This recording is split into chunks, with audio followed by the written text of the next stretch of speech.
Bonjour à tous, bienvenue dans ce nouveau meet-up de Muséum Connexion. Je suis Claire Delongeau, la directrice de Muséum Connexion. Alors aujourd'hui, on va parler de la mise en place d'un parcours de visite dans un nouveau lieu.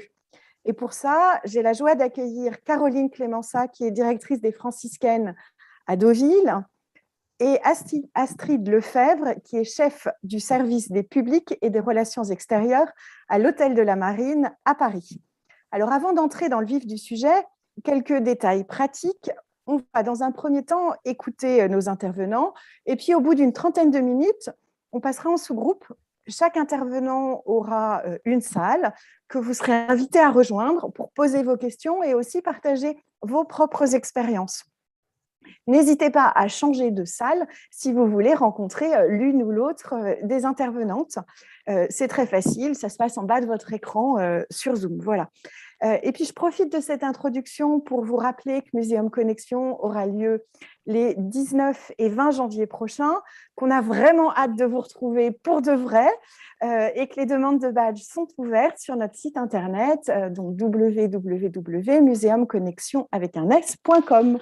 Voilà, j'en ai fini. Je laisse la parole à Antoine Roland qui va animer nos débats. Très bon meet-up à tous.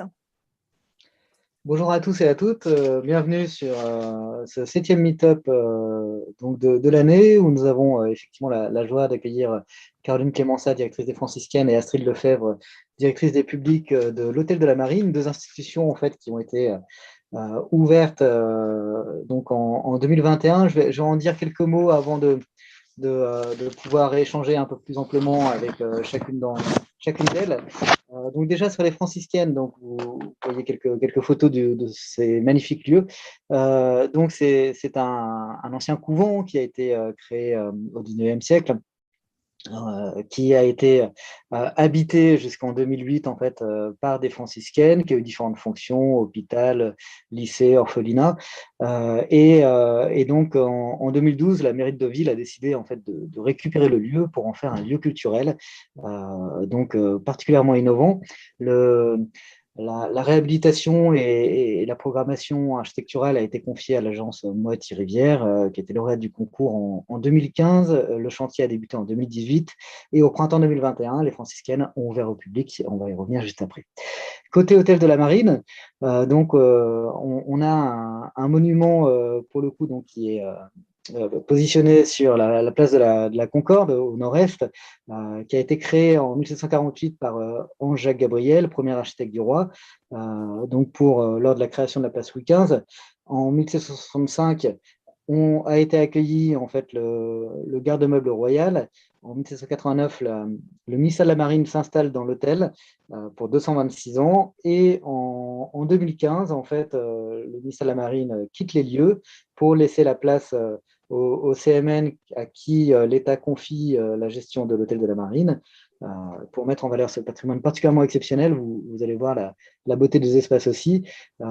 Et donc, une campagne de restauration se déclenche entre 2017 et 2021, avant l'ouverture aux différents publics. Donc, quelques mots sur les espaces, puisque c'est vraiment en fait le thème qui va animer notre rencontre aujourd'hui.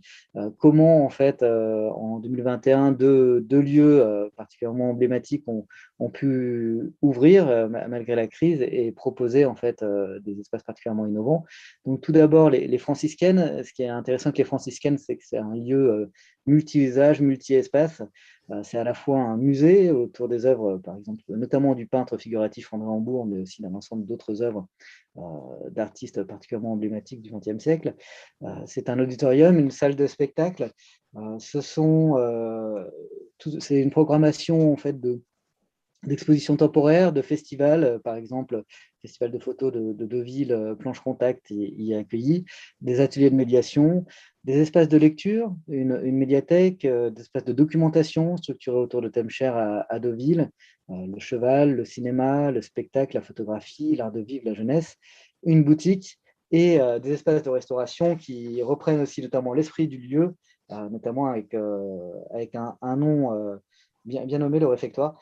Donc voilà pour ce qui est des franciscaines. Côté hôtel de la Marine, là en fait on a des espaces qui sont ont été donc particulièrement bien restaurés, avec différents parcours qui sont proposés. Donc des espaces et des collections qui sont présentés et qui sont accessibles via 2 parcours de visite dédiés, soit le Grand Tour, une visite d'1h30 environ, qui permet de visiter les appartements, les salons d'apparat, avec différentes visites sonores, on reviendra là-dessus, notamment via un confident qui est particulièrement innovant, qui permet un voyage dans le temps, avec différents types de parcours. Donc 1h30 de visite, 17 € en termes de tarification d'entrée, et puis un autre parcours un peu plus court, qui consiste à visiter les salons et la loggia, donc, qui est autour de 45 minutes, pour 13 €. Au-delà des parcours, en fait, ce lieu est particulièrement intéressant dans le sens où il accueille un café, donc le Café La Pérouse, qui est une première destination hors les murs en fait, de ce mythique café qui est situé au quai des Grands Augustins, avec 2 terrasses, un restaurant porté par Jean-François Piège, le Mimosa, et une librairie boutique hors douane, des espaces de coworking. Bref, en fait, tout un ensemble d'usages particulièrement inspirants et variés dans ces différents sites.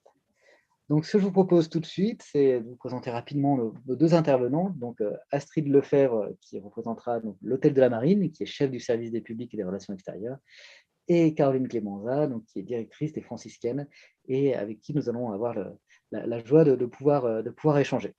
Donc, déjà, pour commencer, ce que je vous propose, on peut peut-être commencer par Caroline. Est-ce que vous pouvez nous rappeler un petit peu les enjeux qui ont prévalu finalement à la création de ces différents espaces qui sont situés dans les franciscaines? Oui, tout à fait. Mais écoutez, merci en tout cas pour cette invitation et pour vous parler des franciscaines. Les enjeux, en fait, c'est des enjeux tout d'abord d'un territoire qui est un petit territoire qui vit du tourisme et dont l'équipe municipale a décidé il y a plusieurs années de faire de la culture l'un des leviers de son attractivité. Et pour développer une offre culturelle, des services ont été structurés par la municipalité, une saison culturelle, des festivals. Vous avez parlé de Planche Contact, le festival de musique également, festival du cinéma. Mais en fait, on n'avait pas de lieu pour accueillir toute cette programmation. Et on avait envie de tout faire. On avait envie de pouvoir proposer des expositions, d'avoir un accès à la lecture facilité. On avait envie de proposer des spectacles. On avait envie d'un lieu où le public pourrait se rassembler autour d'une offre culturelle plurielle et multiple. Et donc, les franciscaines est née de cette volonté. On a l'habitude de grands territoires où les équipements sont spécialisés. Vous avez le musée des Beaux-Arts d'un côté, le FRAC de l'autre, la médiathèque.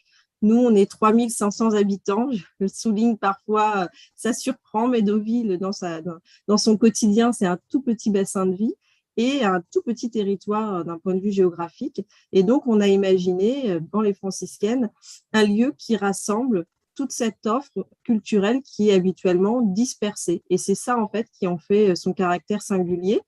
Et on a été jusqu'au bout, c'est-à-dire qu'on a mis le curseur, on les a rassemblés dans un même bâtiment, mais on a pensé le projet d'une façon commune, de sorte à ce que l'offre culturelle soit complètement transversale. Et donc, les programmateurs culturels, le directeur culturel, la directrice de la médiathèque, la direction du musée travaillent ensemble sur toute la programmation et la mise à disposition des ressources culturelles au sein de ces espaces, qui sont autant des espaces à vivre que des espaces à visiter. Et c'est ça aussi l'ADN des franciscaines, c'est qu'on peut y passer sa journée complète, on peut y venir seul, en famille, entre amis, dès le matin pour lire la presse, prendre un café, ensuite visiter une exposition, participer à un atelier.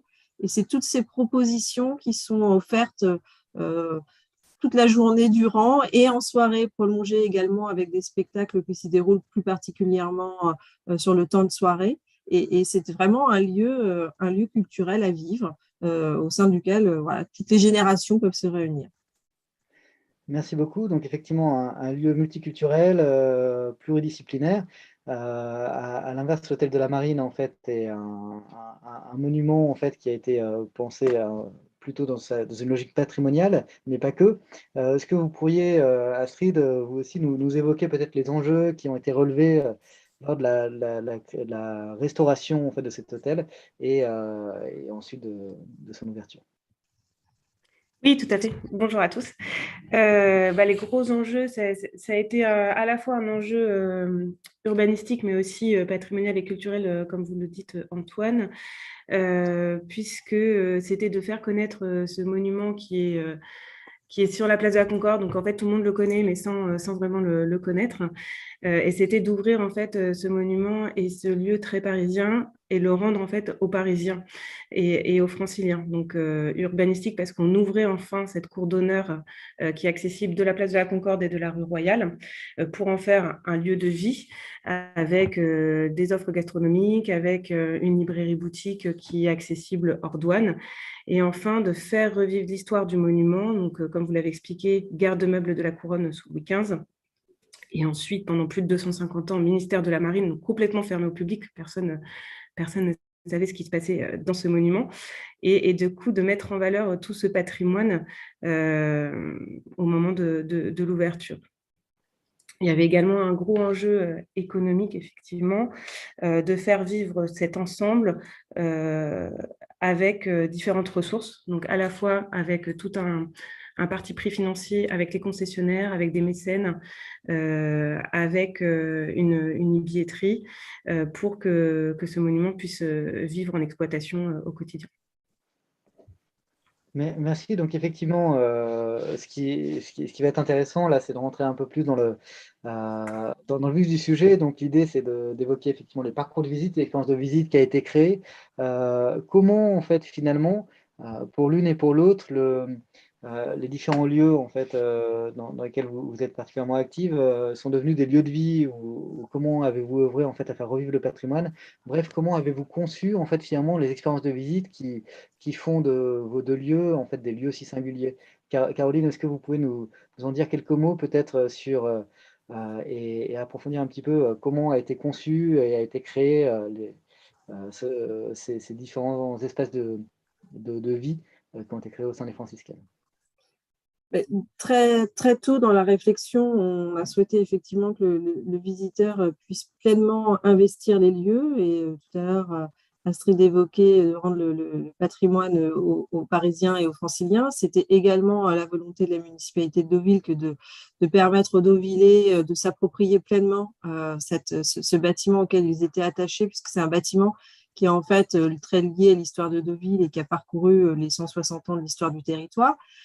Et en même temps d'être suffisamment singulier pour être un bâtiment de destination. Donc, il fallait qu'on crée en fait, qu'on rende cohérent un parcours de visite dans lequel on pouvait vivre quotidiennement, et aussi en faire un espace suffisamment attractif et un lieu de destination pour un public plus éloigné qui vienne en visite. Donc, en fait, on a articulé dans des espaces qui sont à la fois des espaces muséographiques, mais aussi des espaces dans lesquels on peut s'installer pour se documenter. Donc, c'est ce qu'on appelle les univers thématiques, qui sont en fait l'ADN des franciscaines, puisque dans ces univers thématiques, l'expérience de visite va s'organiser autour des grands axes de nos collections. Donc, vous les avez cités tout à l'heure: le cheval, la mémoire de Deauville et la Normandie, l'art de vivre, le spectacle, le cinéma et la jeunesse. Et le public peut soit découvrir ce parcours avec un accrochage de collections permanentes qui restitue ces thèmes, ou bien s'y installer pour lire, pour écouter de la musique, pour jouer, pour travailler. Et c'est vraiment ce qui nous semblait important, c'est de pouvoir un peu s'installer comme à la maison, trouver sa place, avoir cette sensation de bien-être pour pouvoir s'y poser. On a l'habitude des espaces, des musées au sein desquels souvent, voilà, on reste debout, la visite ne peut pas durer plus d'1 heure, 1 heure et demie, puisqu'effectivement, la station debout rend la nécessité d'aller s'asseoir, etc. Nous, on voulait que la contemplation, la découverte des œuvres puisse se faire sur une durée plus longue. Et donc, tout le parcours est jalonné d'assises confortables, de postes multimédia, de casques d'écoute, et aussi d'une documentation qui rebondit. En fait, les œuvres du musée qui sont présentées dans les univers sont mis en regard des collections documentaires spécialisées ou généralistes de la médiathèque. Et donc, on peut très bien, dans l'univers cheval, découvrir une œuvre de Dufy qui montre la grille du haras du pin. et en même temps avoir le document de la médiathèque associé et donc découvrir ce que c'est que le Haras du Pin, etc. Donc, en fait, c'est un parcours de visite qui permet aux visiteurs de prendre son temps. C'était vraiment pour nous important. Ça, c'était vraiment l'un des points dans lequel on avait vraiment mis toute notre concentration sur parvenir à ce que le public s'y sente bien et puisse s'y installer. Et aujourd'hui, quelques mois après l'ouverture, on se rend compte que ce pari est tenu puisque le public s'y sent bien. Il y a également la question de l'accessibilité dans le parcours. Les lieux, globalement, franciscaines, sont accessibles librement et gratuitement. On revient autant de fois que l'on souhaite aux franciscaines dans la journée. Après, on va trouver sous douane des expositions temporaires ou la partie spectacle, mais vraiment pour que cette appropriation et cet accès aux ressources soit le plus facile possible, le lieu est accessible librement et gratuitement sur un temps horaire important, puisqu'on est ouvert du mardi au dimanche de 10h30 à 18h30 et on prolonge en soirée. Et puis, on souhaitait également que le visiteur puisse être acteur de sa visite. Alors, on ne le perçoit pas beaucoup sur les images, mais tout le cloître historique, qui est vraiment l'agora des franciscaines, est entouré d'une galerie numérique qui donne à voir en fait toutes nos collections qui ont été numérisées. Et en fait, les collections qui apparaissent, ce n'est pas nous, l'équipe de programmation des franciscaines, qui en faisons le choix, mais le visiteur qui va, par sa sélection, donner à voir et créer, concevoir l'exposition numérique des franciscaines. Et les visiteurs suivants vont découvrir sa sélection personnelle. Et en fait, c'est une façon de partager et de rendre le visiteur vraiment acteur et de s'approprier les collections au-delà de celles qui sont présentées physiquement. Grâce à cet outil, il peut découvrir aussi toutes les collections de façon numérique et sur des formats et des projections qui sont très surprenantes, puisque des petits formats deviennent des très grands formats et avec une définition qui est assez incroyable. Donc, accessibilité, parcours à vivre et rendre le visiteur acteur de sa visite. C'est vraiment ce qui nous a guidés dans notre réflexion et en croisant également toutes les collections.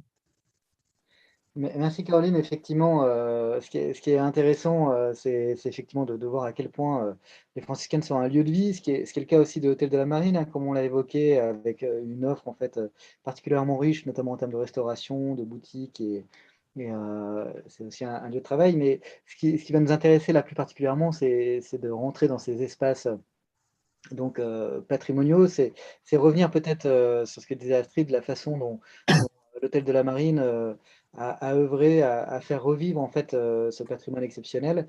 Et ce que je vous propose, Astrid, c'est effectivement de parler un petit peu plus du parcours, comment vous avez conçu ce parcours, et notamment le confident de visite, qui est un objet particulièrement innovant. Oui, donc nous, il y a un parti pris assez fort qui a été le choix de la médiation, avec le fameux casque que l'on peut observer là, sur les images, à la fois sur les enfants et enfin, voilà, sur l'ensemble des visiteurs, parce que c'est un outil de médiation universel pour visiter l'hôtel de la Marine. C'est-à-dire qu'il est compris dans le billet d'entrée. Et pour visiter l'hôtel de la Marine, en fait, on doit porter ce casque, le fameux confident. Pourquoi? Parce que du coup, on n'avait pas envie à l'origine du projet de créer un énième musée ou un énième monument à Paris à visiter. L'offre existe déjà. Et du coup, c'était vraiment de faire découvrir ce monument singulier de façon aussi tout à fait particulière, avec une certaine marque aussi d'innovation dans la médiation. Donc, on ne souhaitait pas se retrouver dans un lieu avec beaucoup de cartels, avec beaucoup de panneaux de signalétique ou d'écrans. Et donc, le choix s'est rapidement tourné vers le son, donc d'utiliser le son comme outil principal de médiation. Donc après, c'est un son qui est très particulier, c'est un son que l'on appelle binaural, qui permet en fait une immersion sonore, donc comme un son 3 dimensions. Donc on a vraiment l'idée de plonger le visiteur dans le XVIIIe siècle, puisque l'idée principale, à la fois à travers toute la restauration, la redécoration de la partie XVIIIe siècle, tout le travail qui a été fait au niveau des collections et du réameublement du monument, c'est vraiment de plonger les visiteurs dans le XVIIIe siècle, de faire revivre le passé. Et on voulait le moins de distance possible avec notre public. Donc, tout se passe avec ce casque qui nous permet effectivement de découvrir de façon tout à fait originale le monument. Sur la partie 19e, d'être en interaction avec des dispositifs, là pour le coup multimédia, donc des écrans, qui vont être en interaction sonore avec le confident et qui animent et rythment ces espaces 19e. Et ensuite de terminer par la vue sur la loggia. Et pareil, tout le contenu historique se passe dans le confident. L'avantage du confident, c'est que, en tout cas, ce qu'on a souhaité, c'était de ne pas avoir, c'est pas un audio guide, donc on n'a pas de présentation didactique et livresque de ce que l'on peut voir de salle en salle. Ce n'est pas un déroulé et un catalogue des collections. On est sur une scénarisation des parcours. Donc, en fait, au sein d'un même parcours, Antoine, vous parliez du grand tour, donc qui permet de voir l'ensemble du monument, on a plusieurs thématiques sonores qu'on appelle visites sonores, qui permettent en fait d'aborder le monument sous différents angles. Donc, par exemple, on a la thématique siècle des Lumières, qui là va être une fresque des personnages illustres du XVIIIe siècle qui ont fait ce monument. Et donc, c'est tout à fait scénarisé. Donc, on va arriver dans une pièce et on va aller à la rencontre de ces personnages dans leur quotidien. On a les bruits de la domesticité, on est reçu par l'intendant du garde-meuble. Enfin, voilà, donc on est vraiment dans une scénarisation. On est plongé au cœur du XVIIIe siècle. On a une deuxième thématique qui est la thématique voyage dans le temps, qui là permet de faire vraiment des sauts dans le temps et d'avoir une vue assez générale des 250 ans d'histoire du monument. Et enfin, on a une thématique qu'on affectionne tout particulièrement, qui est la thématique famille, qui permet en fait d'avoir un discours vraiment spécifique pour les enfants. Voilà, l'enfant est vraiment reçu par le fils justement de l'intendant du garde-meuble et il part à la recherche du diamant bleu. Enfin, il y a toute une quête en fait pour découvrir ce monument. L'adulte qui l'accompagne a un autre discours, mais il y a vraiment des temps d'échange et d'interaction possibles à des points très précis qui permet en fait à ce parcours famille de vivre et d'être en interaction. Voilà, l'offre aussi du CAS nous permet d'avoir une offre multilingue, puisque on vise effectivement un public parisien, francilien, mais aussi international, avec du coup les parcours qui sont traduits dans 9 langues. Donc, ce qui permet d'avoir quand même une offre assez élargie. Et Caroline parlait tout à l'heure d'accessibilité, c'est effectivement nous un grand sujet, avec le monument pratiquement accessible sur tous ces espaces en fauteuil roulant, et aussi du coup une adaptation en fonction des publics et des handicaps. Donc à la fois une web application qui est développée pour les sourds et les malentendants, avec une web application en LSF et LSI, et pour les malvoyants, de l'audio-description complète qui passe encore une fois par l'outil du confident. Merci beaucoup. Donc, on voit à quel point dans vos différents établissements, le public est vraiment au centre des expériences et des parcours de visite et des espaces.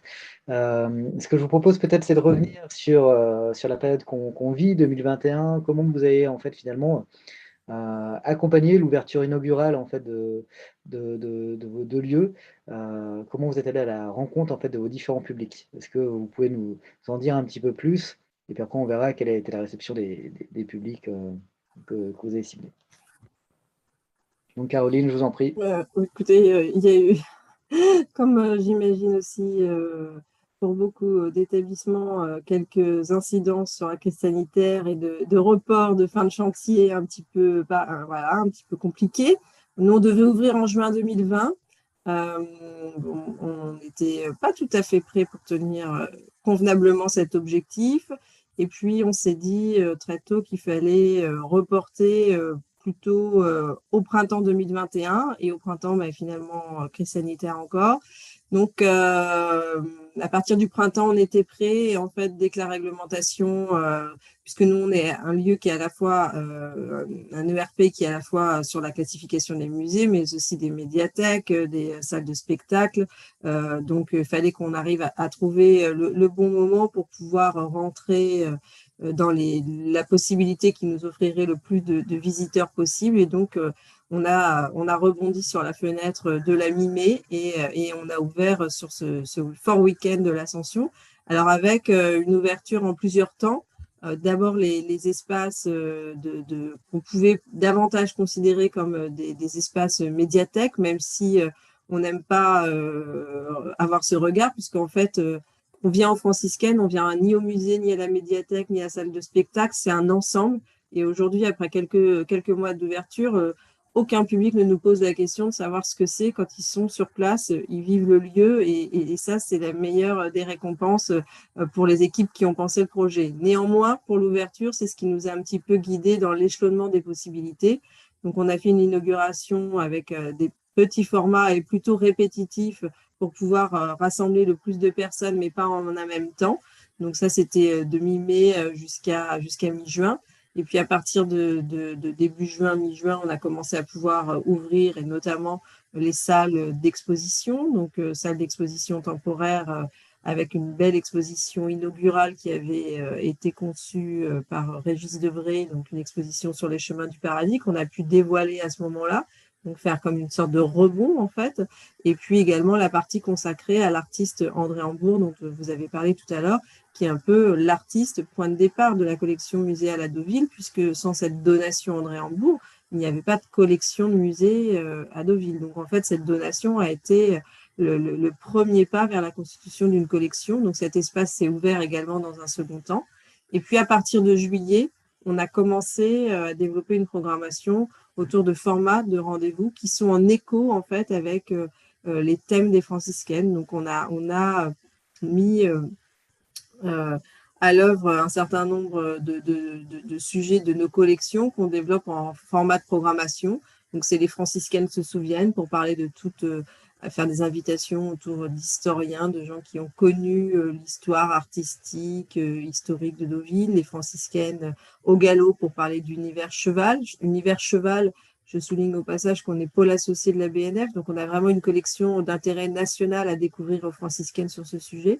Donc voilà, on a fait par étapes. Au fur et à mesure, on a dévoilé le bâtiment et son offre avec les conditions sanitaires qui nous l'autorisaient. Et finalement, ça s'est fait assez naturellement et assez en douceur, puisqu'on a eu assez peu de recul entre la réception du bâtiment et son ouverture au public. Le chantier était encore en cours fin avril. Et on a ouvert au public début mai. Donc, vous voyez, pour les équipes, c'était vraiment un délai d'appropriation très, très court pour bien maîtriser toutes les fonctionnalités.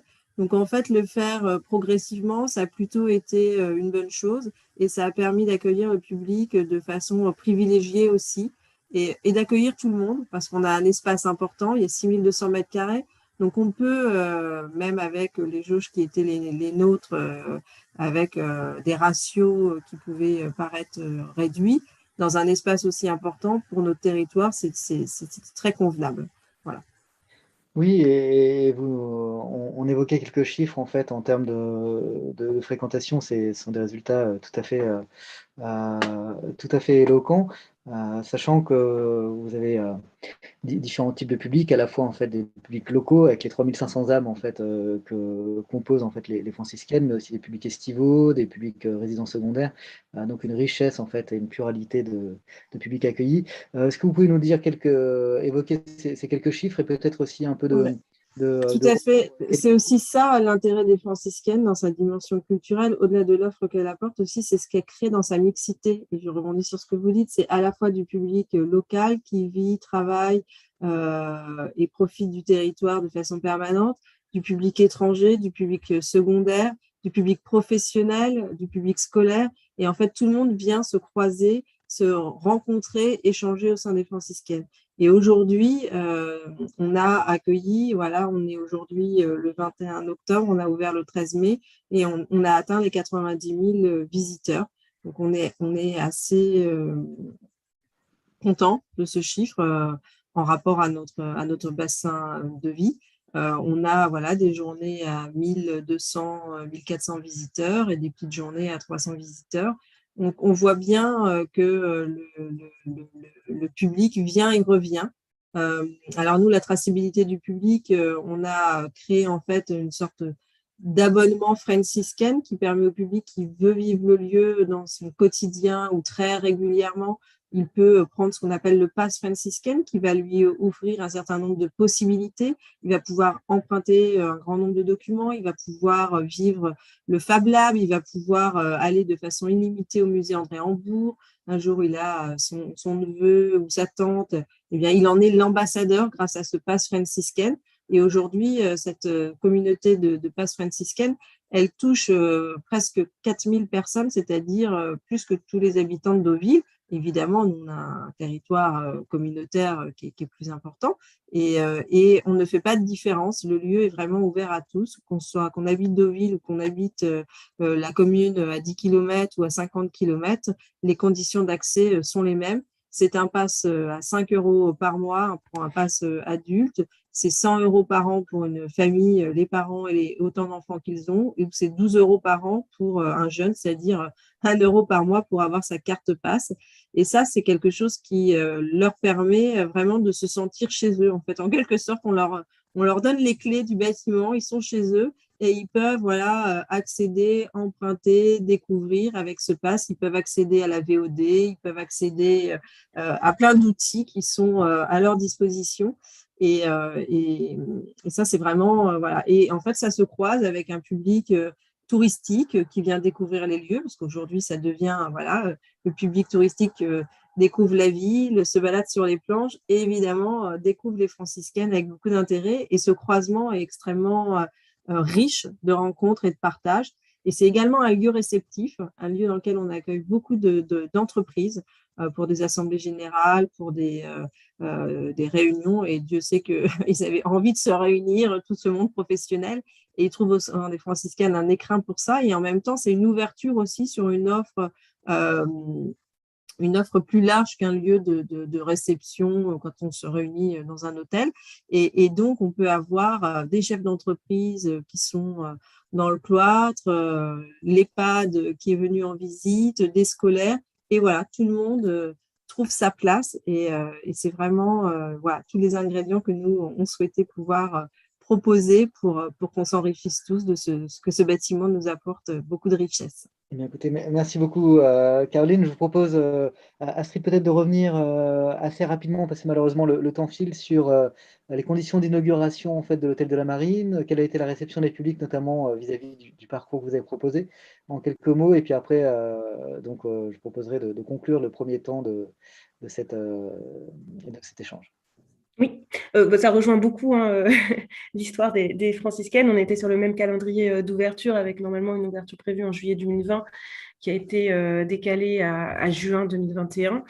On n'a pas pu faire la grande fête prévue au sein de l'Hôtel de la Marine avec 3000 invités. Donc, ça a été une succession de moments de visites privées pour faire découvrir à la presse et à nos ambassadeurs le monument. On a aussi une ouverture en rythmée, en plusieurs étapes, sur deux grands temps d'ouverture. Donc en juin, l'ouverture de tout l'espace patrimonial. Sur juillet, septembre, on a eu l'ouverture des offres gastronomiques dans la cour d'honneur.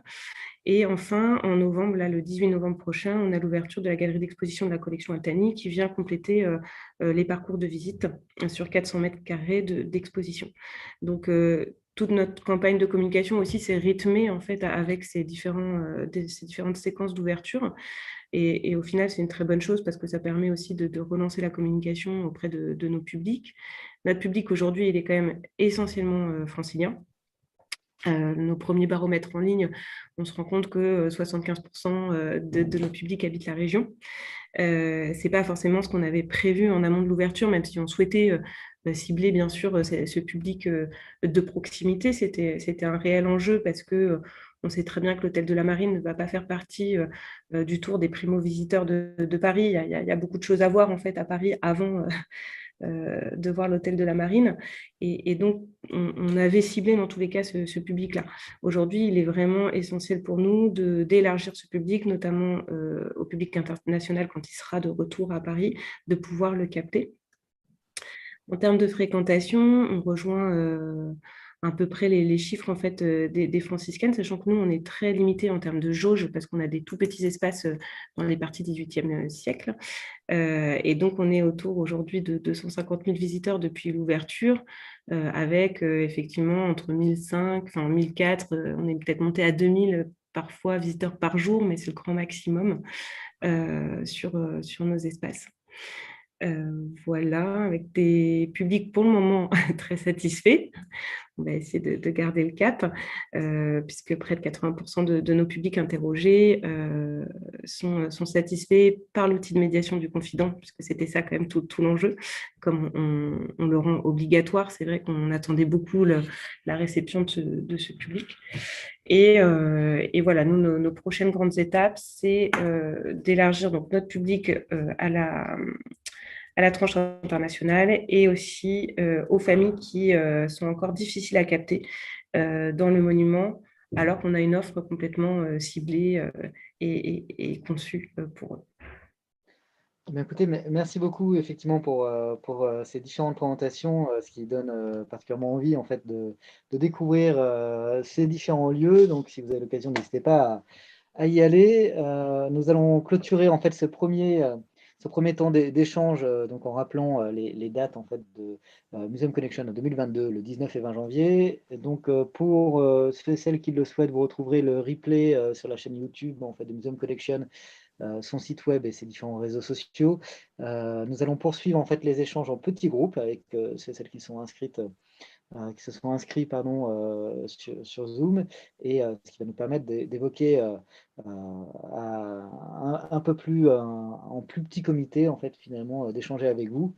Donc vous êtes invités pour ceux qui le souhaitent à changer de salle quand vous le souhaitez. Vous avez en fait une vingtaine de minutes à disposition pour pouvoir échanger avec Astrid et Caroline. Donc, on vous laisse cette opportunité-là donc à saisir. Voilà. Merci.